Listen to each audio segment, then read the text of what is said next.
This is coke ആവേശം. എടാ മോന, ജിത്തു മാധവൻ, സുഷിൻ ശ്യാം, സമീർ താഹിർ, വിവേക് ഹർഷൻ. എന്നടാ പണി വെച്ചിറക്കുക, അന്യായ വൈബ് പടം. ജിത്തു മാധവൻ്റെ ആദ്യത്തെ സിനിമ രോമാഞ്ചം ബാംഗ്ലൂർ ബേസ്ഡ് ആയിരുന്നു. ദിസ് ഈസ് അഗെയിൻ നമ്മുടെ വിനീത് ശ്രീനിവാസന് ചെന്നൈ പാസം പോലെ ഇദ്ദേഹം രണ്ടാമത്തെ പടവും ബാംഗ്ലൂരാണ്. ഈ സിനിമ ആരംഭിച്ച് കുറച്ച് കഴിയുമ്പോഴത്തേക്ക് തന്നെ സിനിമ ട്രാക്കിലാവുകയാണ്. കുറച്ച് കോളേജ് വിദ്യാർത്ഥികൾ, എഞ്ചിനീയറിംഗ് കോളേജ്, അവിടെ ഉണ്ടാകുന്ന സീനിയർ ജൂനിയർ ഗാങ് വാർ അങ്ങനത്തെ പരിപാടികൾക്കാണ്.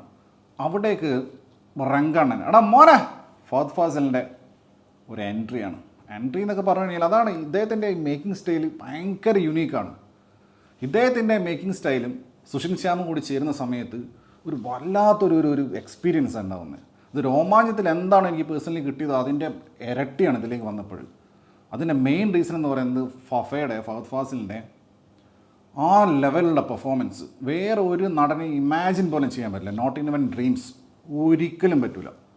അന്ത അളവൊക്കെയാണ് ഫഹദിയിൽ പെർഫോം ചെയ്ത് വെച്ചിരിക്കുന്നത്. അതും അദ്ദേഹം സിംഗിൾ ഹാൻഡഡ്ലി ഒറ്റയ്ക്കാണ് ഈ സിനിമയെ ഷോൾഡർ ചെയ്യുന്നത്. ഇതിൽ ഒരുപാട് കഥാപാത്രങ്ങൾ, ഒരുപാട് ഒരു പരിപാടിയില്ല. അദ്ദേഹം ഒരു രക്ഷയില്ലെന്ന് പറഞ്ഞാൽ വേർഡ്സിൽ കൂടെ പറയാൻ കഴിയില്ല. ഇത് കണ്ട് എക്സ്പീരിയൻസ് ചെയ്യുക ഫഹദ് ഫാസിലിൻ്റെ പെർഫോമൻസ്. അദ്ദേഹം ഇങ്ങനെയൊരു ക്യാരക്ടർ ഈ ലെവലിൽ ഇതിന് മുൻപ് ചെയ്തിട്ടില്ല. ഇതിലും കുറച്ച് സൈക്കോത്തരവും പരിപാടിയും കുറേ ഇന്നർ കോൺഫ്ലിക്ട്സും ഇമോഷൻസും ഒക്കെ ഉണ്ട്. അതിനപ്പുറത്തേക്ക് ഹ്യൂമർ, ഫഹദ് ഇങ്ങനെ ഹ്യൂമർ ചെയ്തത് ശരിക്കും അത്ഭുതപ്പെടുത്തി. അതുപോലെ തന്നെ അദ്ദേഹം ഡാൻസ് ചെയ്യുന്നത് വളരെ flexible, at the same time completely impactful. കാണുന്ന ആൾക്കാരിങ്ങനെ പിടിച്ചിരുത്തുന്ന പെർഫോമൻസ്. അതിനെ കൂടാതെ ഹിപ്സ്റ്റർ മിഥുൻ, ജയശങ്കർ, റോഷൻ, ഷാനവാസ്, ഇവർ 3 പേരും കോളേജ് സ്റ്റുഡൻസാണ്. അവരും ഫഹദും തന്നെയാണ്. പിന്നെ എടുത്തു പറയേണ്ടത് തങ്ക് സജിൻ ഗോപു രോമാഞ്ചത്തിൽ പ്രധാനപ്പെട്ട ഒരു വേഷം ചെയ്തതാണ്. ഇതൊരു അതിലൊക്കെ അപ്പുറത്താണ്. സജിൻ ഗോപുവിൻ്റെ പവർഫുള്ളായിട്ടുള്ള ഇടിയും സ്ക്രീൻ പ്രസൻസും പരിപാടിയൊക്കെ ഗംഭീരമായിട്ടുണ്ട്. മൻസൂർ അലിഖാൻ, ആശിഷ് വിദ്യാർത്ഥി. മൻസൂർ അലിഖാൻ പിന്നെ ജീവിക്കുകയായിരുന്നു. അദ്ദേഹത്തിൻ്റെ സ്ഥിരം ആ വട്ടൻ പരിപാടി ഉണ്ടല്ലോ, അതാണ് ഇതിൽ അദ്ദേഹം ചെയ്ത് വെച്ചിരിക്കുന്നത്. ആശിഷ് വിദ്യാർത്ഥി കുറച്ച് സമയമുള്ളൂ സ്ക്രീൻ ടൈം. പൂജ മോഹൻരാജ് ഒരു വേഷം ചെയ്തിട്ടുണ്ട്, രോമാഞ്ചത്തിലും ഉണ്ടായിരുന്നു. ഇത്ര ആളുകൾ ഇതിൻ്റെ അകത്തുള്ളൂ.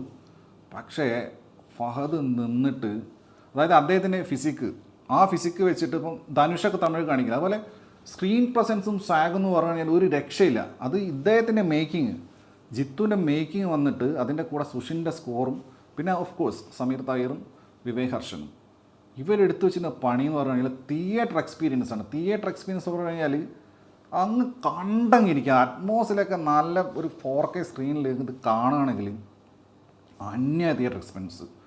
ഞാൻ മിക്കവാറും നാളെ ഒന്നും കൂടി ഈ സിനിമ കാണും. കാരണം അത് കണ്ടങ്ങ് മതിയേയില്ല.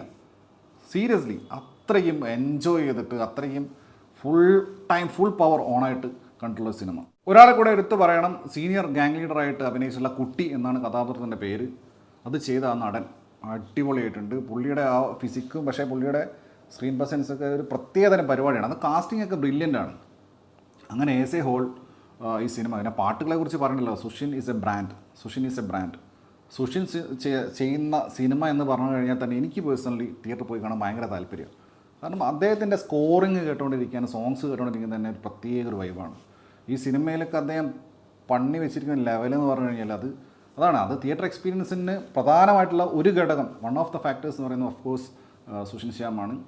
ലാസ്റ്റ് സിനിമ കഴിഞ്ഞ് ഇലൂമിനാറ്റിയൊക്കെ വന്ന സമയത്ത് തിയേറ്ററിൽ നിന്ന് പോരാൻ തോന്നുന്നില്ല. അവിടെ തന്നെ അങ്ങ് സ്റ്റക്കായ പോലെയായിരുന്നു. അത്രയ്ക്ക് ഇൻവോൾവ് ആയിപ്പോയി ഈ സിനിമയ്ക്കകത്ത്. സോ കിടിലൻ പടം, എസ്പെഷ്യലി ഫോർ ഫഫ. എടാ മോനെ.